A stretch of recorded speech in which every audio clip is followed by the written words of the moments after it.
kumbaga, kinakaaway mo lang ang Diyos. Kasi sarili mong katwiran yun eh. Sabi ni Solomon, huwag kang manalig sa iyong sariling kaunawaan. Kilalanin mo siya sa lahat ng iyong mga lakad at kanyang ituturo ang iyong mga landas. Ayan. So, kailangan guide natin Holy Ghost. Pag-guide tayo, hindi yung sarili natin lakad.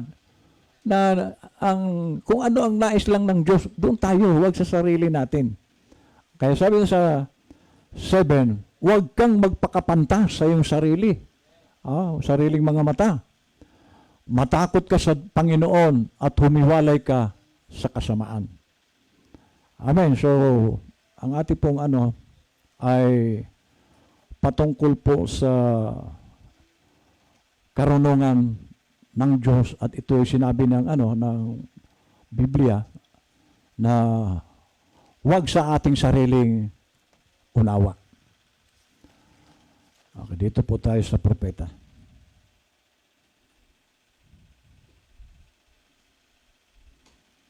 Sabi po ng ating doon po sa 1 Kings, dito po tayo mag-uumpisa. Tingnan niyo po si Solomon, kasi si son of David po, si Solomon. 1 Kings chapter 3. Mensahe po ito ng prophet. In Gibeon, the Lord appeared to Solomon in a dream by night. So nagpakita ang Panginoon kay Lord.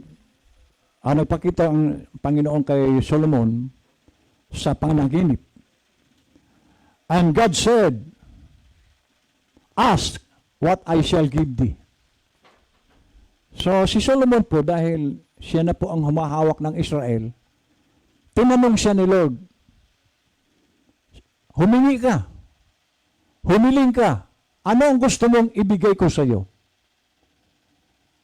Kung tayo po ay tanongin ni Lord ng ganon, ano ang hihingin mo, Brother Fidel? Matubos na ang lisensya? Anong hihingin mo? Siguro karamihan sa atin ang hihingin, paldo-paldo. Sigurado yun. At ang ikakaturan, makatulong ako, Lord. Ang ganda, no? So, tinanong si Solomon ng Panginoon, ano ang nais mong ibigay ko sa iyo? Ang sarap na kung tanongin tayo ni Lord gano'n. Ano ang gusto mo? Kaya tanongin kayo, ano ang gusto mo?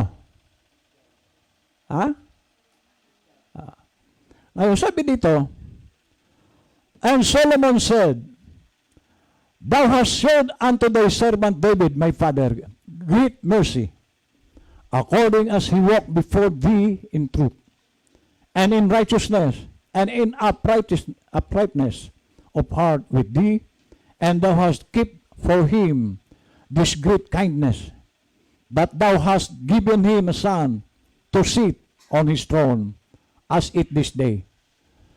So para bagang sinasabi ni Solomon, mapalad siya na isa sa anak ni David ay umupo sa trono sa araw na ito. And now, O Lord, anong hiningi niya? My God, thou hast made thy servant king instead of David my father. So ginawa mo akong hari imbis na ang aking ama dahil pinalitan niya na si David. And I am but a little child. So, naging hari si Solomon, bata pa. Kasi may mga kapatid din si Solomon. Mga panganay pa sa kanya. Bakit? Anak pa ni Bathsheba, na hindi naman yun, kumbaga, may asawa yun si Bathsheba eh. Hindi siya ang, kumbaga, illegitimate.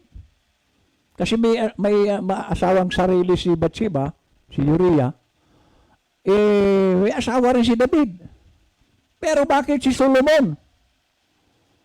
Sabi nito,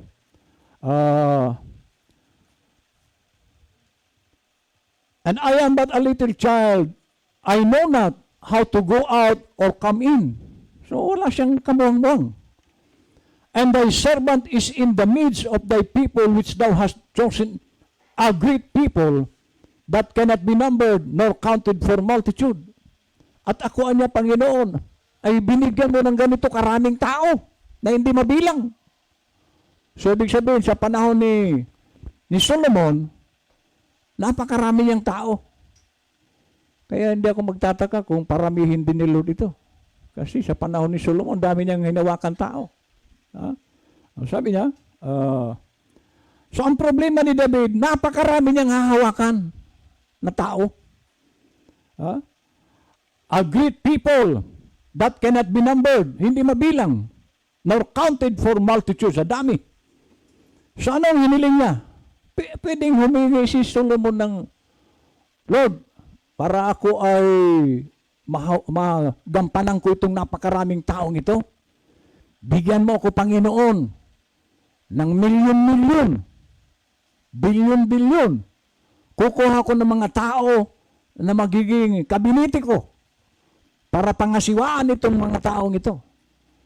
Hindi hiningi ni Solomon. Anong hiningi niya? Sabi niya, give therefore thy servant an understanding heart to judge thy people. So ang hiningi ni Solomon ay yung pusong maunawain. So mayroong pang-unawa. So ang hiningi ni Solomon, bigyan mo ko ng ganong yung pang-unawa kung paano ko mahawakan ang mga taong ito. Kasi sa bata pa ako, at napakarami nito. At alam natin si Solomon, hawakan niya ang Israel, ay hinangaan siya, dinadayo siya ng napakaraming mga hari. Humahanga kay Solomon kung paano niya ginampanan ang kanyang pagiging hari sa kanyang bansa.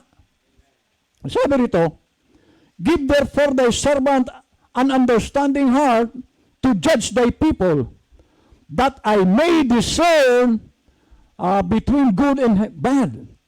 For who is able to judge this thy so great a people? Paano ito? Paano ko ito hahawakan na napakaraming taong ito? So ang ibigay mo sa akin, Lord, ay ano? Understanding heart. Hello? Siguro kung tayo, ang hihingi natin, sigurado ito eh. Tiyak na yun.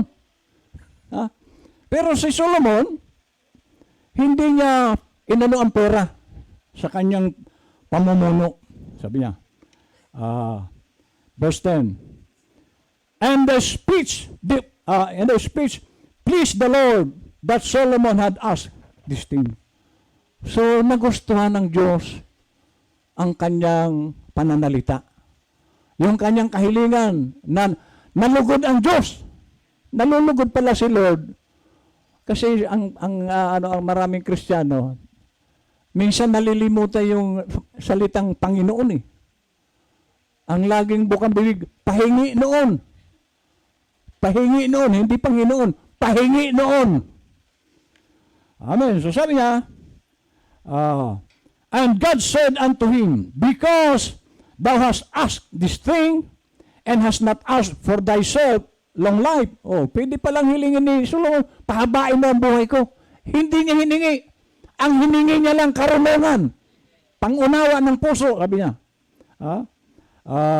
And God said unto him, because thou hast asked this thing, and hast not asked for thyself long life, neither hast asked riches for thyself, nor hast asked the life of thine enemies, but hast asked for thyself understanding to discern judgment. Okay, so natuwa ang Diyos doon sa kanyang prayer. Behold, I have done according to thy words, law. I have given thee a wise and understanding heart, so that there was none like thee before thee, neither after thee shall any arise like unto thee. Oh. So ibig sabihin, kung ito po ay pinanindigan ni Lord, Wala nang nilikha si Lord na katulad ni Solomon pagdating dito. Siya po ang sumulat ng Proverbs at ang Ecclesiastes. Solomon po yan. So, meron pong mga prayer na natutuwa ang Diyos. Hindi po kasi ang prayer ni Solomon pansarili. Ang prayer niya para sa tao. Paano ko hahawakan ang mga taong ito? Paano ko sila matutulungan? Hindi yung, Lord, bigyan mo ko ng maraming pera. Payamanin mo ako, Panginoon. Puro pansarili. Si Solomon, hindi. Meron nga tayong, huwininto ni Jackie. Naisama namin doon sa isang lugar. Nakita yung bahay ng kapatiran. Nagtatanong na kung magkano ang plywood. Kasi mararamdaman po yan ng Solomon spirit. Habag sa tao. Iba po ang puso ni Solomon. Ang puso at isip ni Solomon, paano matulungan ang tao. Ayun. At pag ito'y nangyari, doon sa isang napuntahan naming lugar, mapapalad yung tao.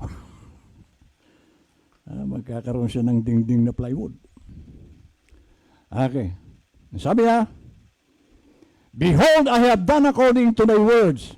Lo, I have given thee a wise and understanding heart, so that there was none like thee before thee, neither after thee shall any arise like unto thee. Wala nang makakatulad sa iyo. Ibibigay ko sa iyo ang kahilingan mo ay isang karunungan. Amen. And I have also given thee that which thou hast not asked. Oh, at ibibigay ko rin niya sa iyo yung hindi mo hiningi. Grabe ang Diyos. Kahit pala hindi mo hingin. Pag nagustuhan ni Lord, yung layunin mo, yung laman ng puso mo na para sa iba, kahit hindi ka na humingi ng iba, yung hindi mo niya hiningi, Solomon, ibibigay ko rin sa iyo. Ano yun? And I have also given thee that which thou hast not asked, both riches and honor, so that there shall not be any among the kings like unto thee all thy days. Kayamanan. Kaya si Solomon, ang daming ginto. Ang pintuan ng kanyang palasyo, ginto. Yung upuan niya, ginto. Yung krona, ginto. Pati ngipin. Puro ginto. Kaya nga, para namang mga hipa doon sa palasyo. Kulay dilaw na. Okay. Now, dito po sa sabi ng propeta, a greater than Solomon is here. Sabi po, now we find out that we come down to the next character, which was Solomon. Now all Bible readers know that the days of Solomon was the golden age of Israel. So golden age, nung umupo si Solomon, sa kanyang panahon, tinawag itong gintong panahon. Golden age. Okay, sabi niya. They prospered. Oh, they prospered more under Solomon. Pinagpala ang buong Israel. Wala pong anggapoy bulas. Lahat, may bulas. They prospered more under Solomon. So, ibig sabihin mga kapatid, Solomon, son of David, dapat prospered tayo. I-deserve po natin yan kasi sa panahon ni Solomon, prosperous ang mga tao. So ito yung panahon ng prosperity. Hindi ako papayag na hindi tayo mag-prosper, mga kapatid. Dahil nasa son of David tayo, Solomon time po ito. Sabi niya, now we find out that we come down to the next character, which was Solomon. Now all Bible readers know that the days of Solomon was the golden age of Israel. They prospered more under Solomon because there was hardly any war. Kailangan pala peace. Ang prosperity, walang gera. At meron po tayong individual na gera, kanya-kanyang gera. Hindi pwede tayo po ay magulo. Sa isang tahanan, payapa. Sa individual, payapa tayo. Ang buhay natin dapat payapa. Iyan po ang Solomon time. Ang son of David. So, pinagpala sila kasi wala pong gera. Lahat. Kaya may isa ng pagpapala, hindi pumapasok. Gira. Mag-isa na nga lang siya, gira pa. Saan ka nakakita nag-iisa na ng tao? Gira pa sa kanyang buhay. Magulo. Ang kaguluhan hindi po pwede sa panahon ito, mga kapatid. Son of David po tayo ngayon. Ano sabi niya? And they built the temple, and it was a great golden time for Israel. And the reason, when Solomon, the son of David, when he took the throne, well, he never prayed that God would give him so much. Hindi siya nanalangin na bigyan siya ng marami. But just wisdom to know how to govern and hold the people together. Well, now, God walked with him, and he gave him a gift of discernment. So, hindi pala natin kailangan ng humingi. Basta mayroon tayong puso, layunin para sa kapwa. Kasi sowing and reaping po, yung mga taong mararamot, mahirap pong pagpalain ng Diyos yan. Bakit? Isarado ang kamay mo. Sige. Makakasahod ka ba sa saradong gripo? Makakasahod ka kung bukas. Ang kamay mo kung lagi pong bukas yan, hindi mo kailangan humingi ng humingi kay Lord. Si Lord po nakikita ang ating mga puso kung ano ang ating mga pinagagagawa. Pero kung maramot ka, huwag kang umasa. Hindi po yan ang Solomon's time. Hindi po yan ang son of David. Sapagkat si Solomon, lahat, kung ano ang magagawa niya para sa kanyang kapwa, gagawin niya. Amen. Okay. The bridge. Now you see, the bridge po ito. 63. I'm just not making that up. It's thus saith the Lord. At the sounding of the seventh church age, the last church age. Ano po yung last church age? Seventh. All the loose ends that through these church ages have been proved out will be wound up together, and when the seals are broke and the mystery is revealed, down comes the angel, the messenger, Christ setting his foot upon the land and upon the sea with a rainbow over his head. Now remember, the seventh angel is on earth at the time of this coming. So, pagka po ang coming ni Lord, future, mali ito. Sabi niya, ang seventh, ang ikapitong anghel, nandito sa lupa nung dumating ang Panginoon. At matagal na po ito. 65, umalis na ang ating propeta. Amen? Okay. Now when God sends a gift, the sign of this time, pakinggan niyo po ito. Kasi si Solomon, isa po siyang regalo sa kanyang bansang Israel. At ang Diyos po nagbibigay ng regalo sa tao. Now when God sends a gift to the earth, and the people respect it, so pag nagpadala sila ng regalo, at ito'y iginagalang ng mga tao, it's always a golden age for that people. Kung yung regalo, tinanggap ng tao, nirerespeto ng tao. At ang ating propeta, isa po yung regalo sa tanggap nila at nirerespeto nila. Ngayon, sa church, ang pastor po ang regalo ng Diyos. Kung walang nagpapastor, ano mangyayari sa mga tupa? O katulad nga kahapon, na andito na, nakabalik na yung ating kapatid. Amen? Sino gagawa niyan?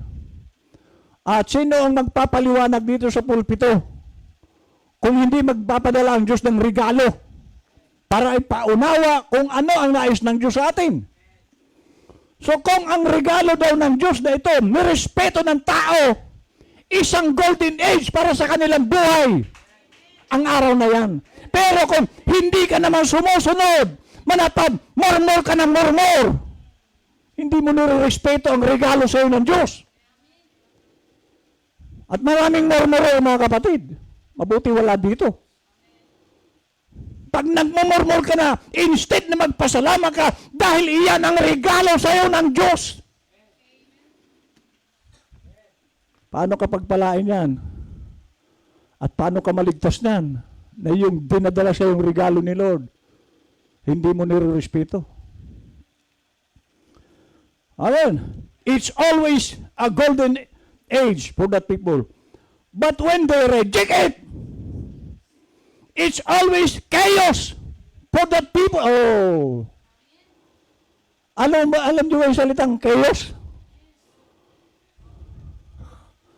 Hello? Iyon daw mangyayari kapag nire-reject natin. Kaya nga tingnan niyo po yung mga nag-reject sa propeta. Tingnan nyo, ang gugulo na ng kanilang kaisipan. Hindi na nila, wala ng direksyon. Pero sa mga sumunod sa propeta, at maging sa church na ito, yung mga sumusunod, nagiging maayos po ang buhay niyan.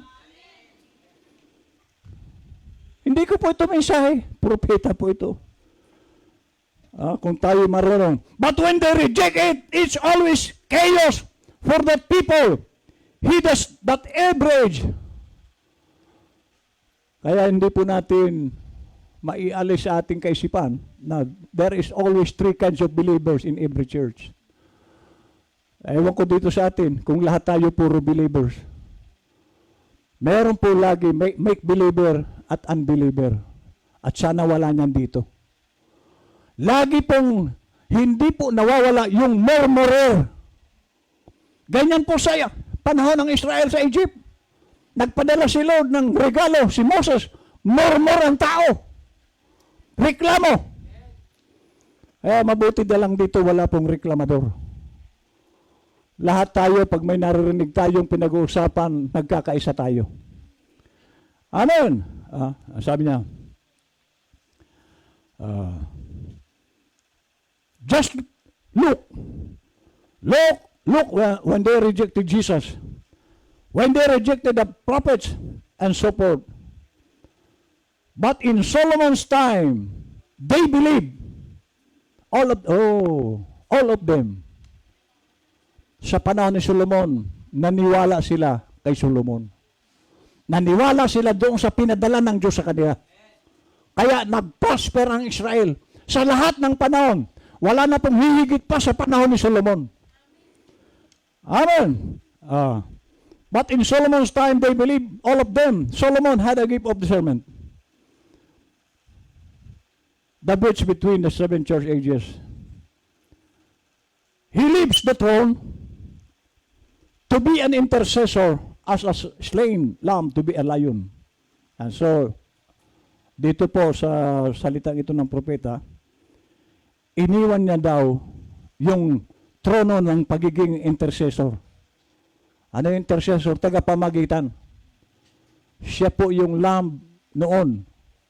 Pero lumipat na siya ng posisyon. Ano nang nilipatan niya, pastor? Sabi niya? To be an as a slain lamb to be a lion. So, ang lamb po alay.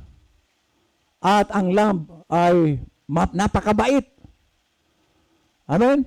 Pero sa pagkakataong ito, hindi na siya lamb. Ano na? Leon. So hindi na po ngayon lamb si Lord. Isa siyang leon. King to bring the world to judgment. O yan po ang masakit ngayon. Hindi na po mamamagitan si Lord ngayon para sa atin. Judge po siya ngayon. I-judge niya yung tao kung nasa tama siya o mali. Kung tayo nasa tama, siyempre, ang judgment yan tama. Paano kung mali? Ang judgment din yan mali. Who has rejected his message? Oh. He's not a mediator. Okay? So, dito po sa first seal. First seal.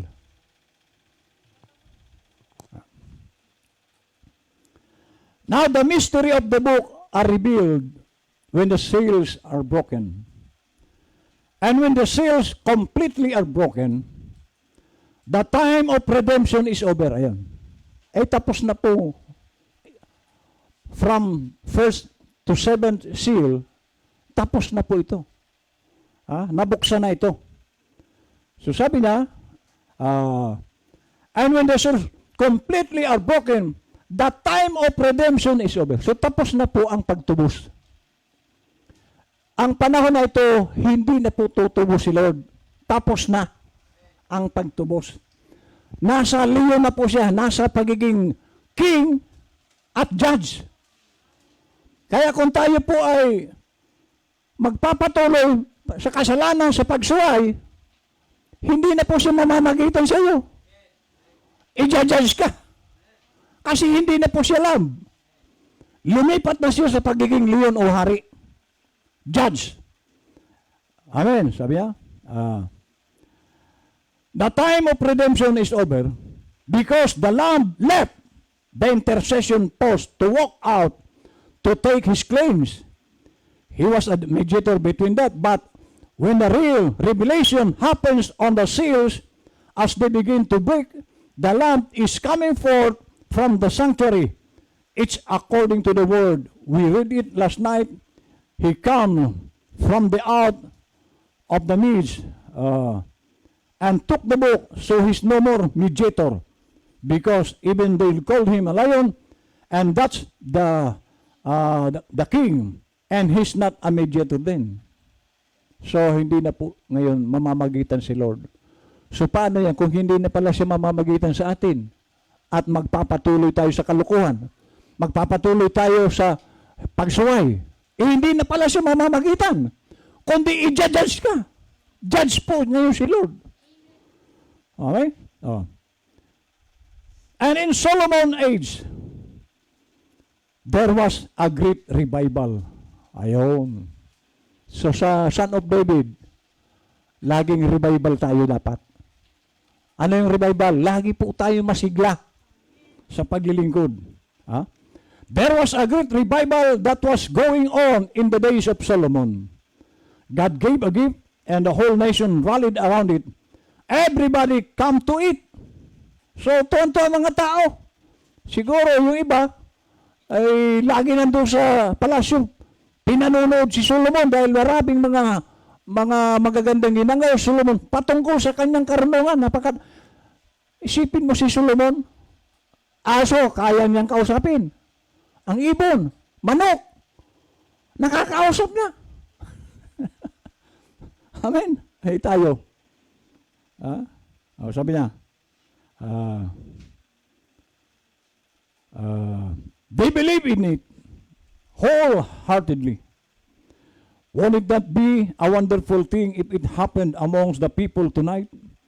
If all America, all people that call themselves Christians would rally around God's gift in these last days, the pouring out of the Holy Ghost upon the people. That's God's gift in the last days. So, Holy Ghost, ang huling regalo ng Diyos sa tao. na kung saan pag hindi ka na-baptize ng Holy Ghost, hindi ka makakarating doon. Ha? That's God's gift in this last day.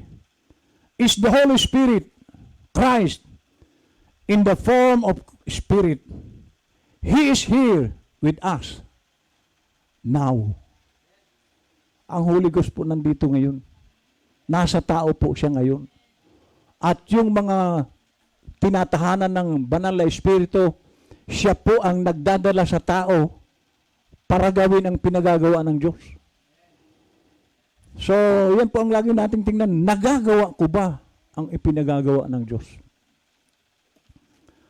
Amen. Dito po sa ano. Greater than Solomon is here. Now, we all know that Solomon's age was the millennium. So, sa lupa, nagkaroon na po ng millennium. At iyan ay sa panahon ni Solomon. So, sa panahon ni Solomon, mga kapatid, naranasan nila ang salitang millennium. Ano po ang millennium? Rest. Yung tunay na kapahingahan. Yung hindi sila struggle. Walang problemado. Yan po ang millennium. Payapa. At kahit may problema man, hindi siya apektado. Yung pangangailangan, hindi siya apektado kung wala. Payapa lagi ang buhay. Iyan po ang Son of David. Pero kung tayo namumroblema sa lahat ng bagay, problema, asan dyan ang rest? Magulo ang buhay. Kung tayo po naniniwala na tayo nasa Son of David, dapat payapa po tayo.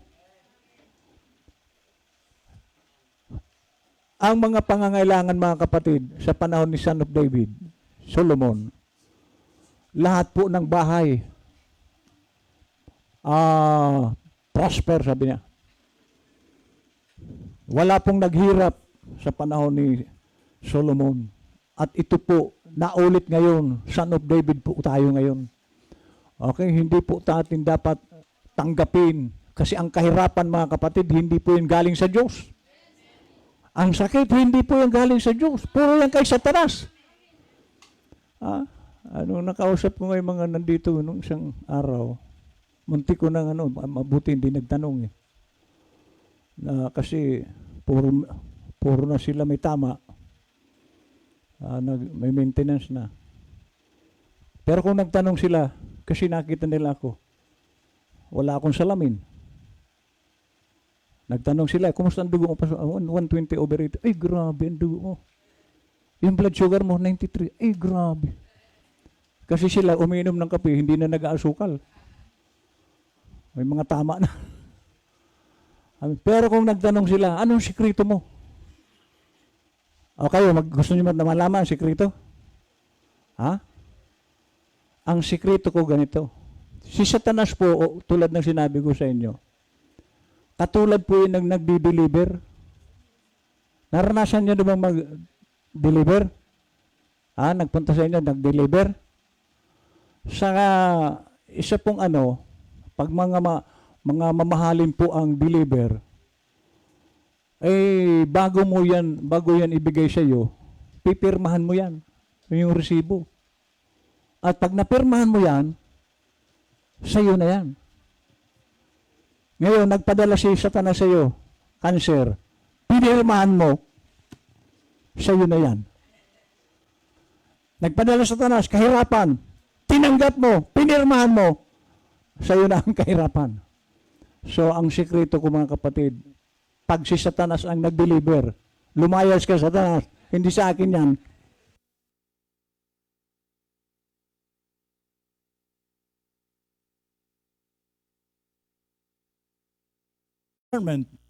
And now, he could discern the thoughts in the people's heart. Oh, ganong kagrabe ang discernment ni At naulit yan sa panahon ni Brother Branham. Alam niya ang address mo. Ngayon lang kayo nagkita. Alam niya kung anong sakit mo. Alam niya numero ng telepono mo. Alam niya kung may bigas ka o wala. Amen? Hello, iyan po, naranasan ng ating propeta ang panahon ni Solomon. At dapat ganun tayo. Alam nating i-discern kung paano sumasalakay ang dyablo. Kung paano siya gumagawa sa atin. Dapat alam mo yan. Kasi mga kapatid, walang ibang magsasuffer kung hindi po tayo nag-iingat. Ikaw rin na magsasuffer yan. Amen. Kaya dapat si Satanas huwag magkaroon ng puwang sa ating mga tahanan, sa ating mga buhay. Palayasin nyo yan. Dayuhan lang yan. Amen. Oh.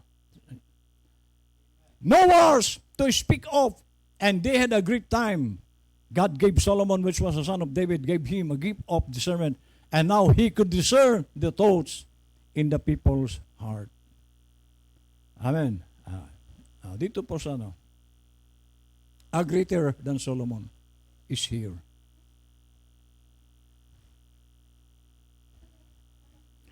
Now, how that Hebrews standing there ought to have recognized that Solomon had a gift of discernment and he could discern the thoughts in their heart. And they all rallied around Solomon. And yet, here stood a greater than Solomon. Panahon na po ito ni Jesus Christ. Kung paano si Solomon noon hinahanga ng tao. Sabi ni Lord, mas higit pa ito kay Solomon na nandito sa inyo. At sa ating panahon, mas higit pa kay Solomon yung nandito sa atin. Kung paano nagkaroon ng kapayapaan sa panahon ni Solomon, kasaganaan, higit pa yung, kapag nandyan sa iyo yung sabi nga ng mensahe, greater is He that is in you than he that is in the world. Mas dakila po yung na nandito ngayon sa atin. Ibig sabihin, mas mapalad tayo ngayon kay Solomon. Sapagkat si Solomon, hindi niya na naranasan nakasama si Jesus Christ. Pero tayo ngayon, tumitira ngayon si Jesus Christ. Kaya mas greater tayo ngayon kaysa kay Solomon. Ha? Sabi niya? And Solomon was the son of David, but he was the lesser son of David by the flesh. And Jesus was the son of David by seed of the promise, the royal seed. And there was a greater than Solomon standing there. At ngayon, greater than Solomon ang kalagayan po natin.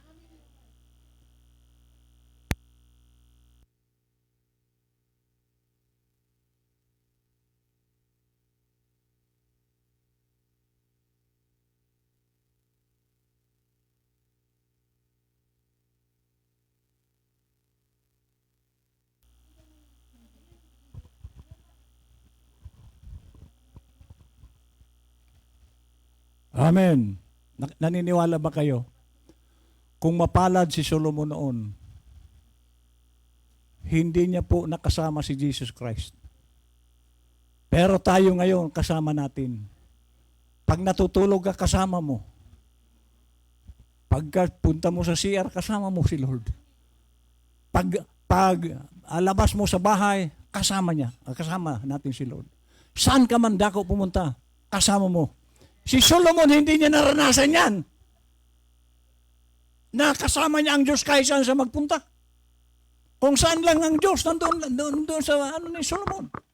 Pero tayo, kahit saan tayo magpunta, si Lord hindi humihiwalay. Iyan po ang son of David. Sabi niya,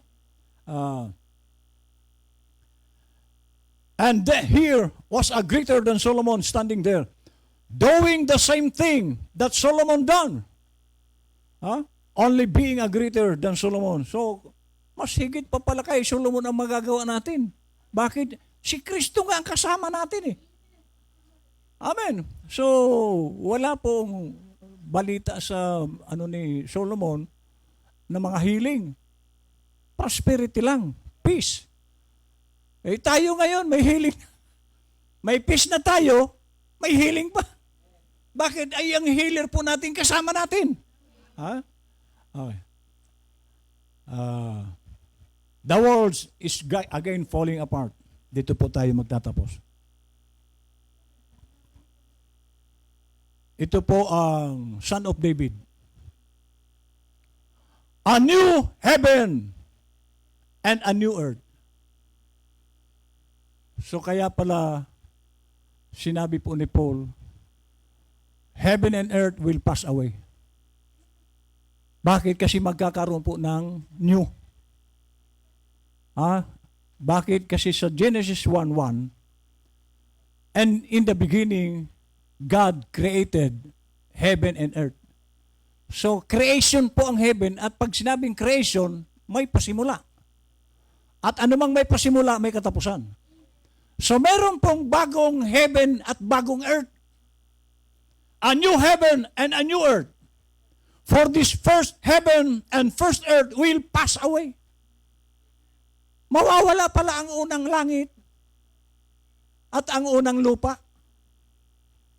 Katulad po sa atin, nandito po rin sa ating bawat tao, nandito po ang dimension ng heaven. 6-dimensional. Nandito rin ang hell. Kapag si Satanas ang pinairal mo, impyerno. Amen. So, pero, sabi niya, magiging bago na itong earth na ito. Amen. At ito na po yung propesya na yan, na magkakaroon ng bagong earth. Bagong heaven. Ano po yung heaven? Ano na yung Lord? Tirahan ng Panginoon. God's dwelling place. At ito po ang dwelling place din ni Lord. So magiging heaven ito sa individual. At iyan po sabi, a new heaven and a new earth. For this first heaven and first earth will pass away. But in this new heaven and new earth, Paul said over here in the book of Hebrews, the 4:25, he said, for we receive a kingdom that cannot be moved. So ang napasok nating kingdom, mga kapatid, hindi ito matitinag. We receive a kingdom that cannot be moved. How did we get into it? Not by a religious system, but a kingdom of God is within you. Nasaan daw ang kingdom ni Lord? Nasa tao. Huwag po tayong umasa doon sa kingdom ng may palasyo, may mga sundalo na kapaligid, may armado, parang Malacanang. Hindi po yan ang ganyang ang kingdom ni Lord. Ang kingdom ni Lord nasa loob mo. Amen? How did we get into it? Not by a religious system, but a kingdom of God is within you. The kingdom, the king and his word is the same. And it's within you, vindicating the hour that we're now living in. The promise that God made for this age, here we are. Oh. Ano po yung pangako ni Lord? Holy Ghost. Ito na yun, na nasa tao na ang banal na Espiritu. At mapalad ka kung siya ay nandyan, siya po ang nagtatrabaho sa iyo. At alam niyo ba na ang Panginoon, pag ikaw po ay nalilihis, ibabalik ka. Amen. Kung nandyan siya. Amen. Hindi ka papayagan ng Panginoon na malubog. Gagawa siya ng paraan upang ikaw ay mabuhay na mag-uli. Amen. God made for this age, here we are, living with the King, sitting in heavenly places, watching Him doing these things.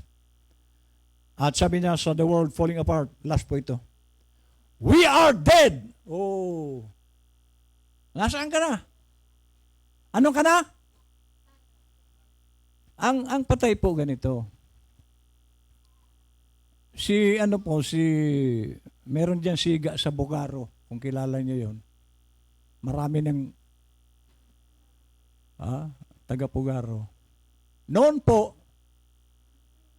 hindi mo yung pwedeng hamun-hamunin. Papatayin ka talaga noon. Nung araw. Pero nung namatay na, puntahan nyo sa libingan, hamunin mo. Sunto ka tayo, bangon ka dyan. Ano, babangon? Babangon? Lalaban? Bakit hindi na lalaban? Patay na. Ganyan daw po tayo. Ang patay na, kahit alukin mo yan. Tagay ka. May kapatid nga tayo dyan sa, sa Binlok. Akala ng mga kaibigan niya, mga barkada, ganun pa. Inaalok siya. Hindi na ako. Oh.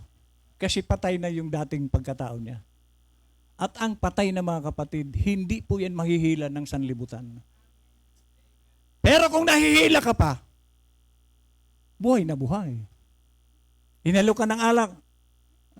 Konti lang. Sigarilyo.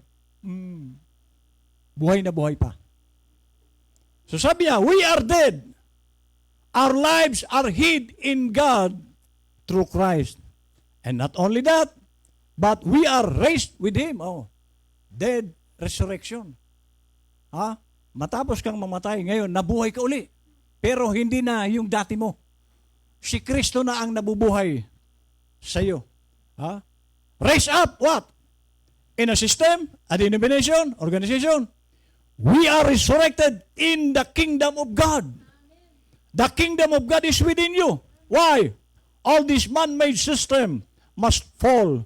Not once more, I'll seek the world, but I'll seek heaven. And those things that cannot be shook is what will remain. And we receive a kingdom. Receiving a kingdom that cannot be shook or moved. Yan po ang kingdom natin. Hindi tayo matitinag, mga kapatid. Nakakapit tayo, ang angkla natin si Lord. Amen? Pero mamuhay tayo ayon sa kanyang salita. Amen? And that's the kingdom of God. Not a system, not a political will. No, not a denomination. But a kingdom. And it's subject na si Lord ng posisyon. Siya ngayon ay leon, judge, o hari. Hindi na po siya mamamagitan sa kasalanan natin. Tapos na po yun. Yung intercessor, pagiging intercessor niya, panahon pa po yun na Luther, ni Wesley. At inabot pa rin ni Brother Branham. Pero 1963, lumipat na po si Lord ng posisyon. At kung meron mang nakakasabay ngayon sa rapture, kasi ang rapture po ay individual. Amen? So, kanya-kanya po itong rapture. Bawat isa nararapture at ang nagrarapture po sa atin, yung mensahe, nakukot up ka. Dinadala ka sa heavenly places ng mensahe, mga kapatid. So, ano ang dapat ngayon, mga kapatid? Mabuhay tayo ayon sa salita ng Diyos. At napakasarap po ng buhay ng payapa. Amen? Hindi ka nag-struggle, hindi ka nag-aalala para bukas. Ang sarap nun. Amen? Hindi ka na nag-iisip may ano ba yung para bukas. Dahil, sabi nga, hindi mo pa hinihingi, nandyan na. Naranasan ko po yan. Nag-pray ako, biyernes, nag-pray ako ng ganito. Lord, kailangan ko itong ganito. Biyernes. Ngayon, lumuwas ako, may taong nagsalita sa akin, ba't ngayon ka lang? Bakit? Ito, prepare ko na ito noong pang isang araw. Yung hiningi ko kay Lord,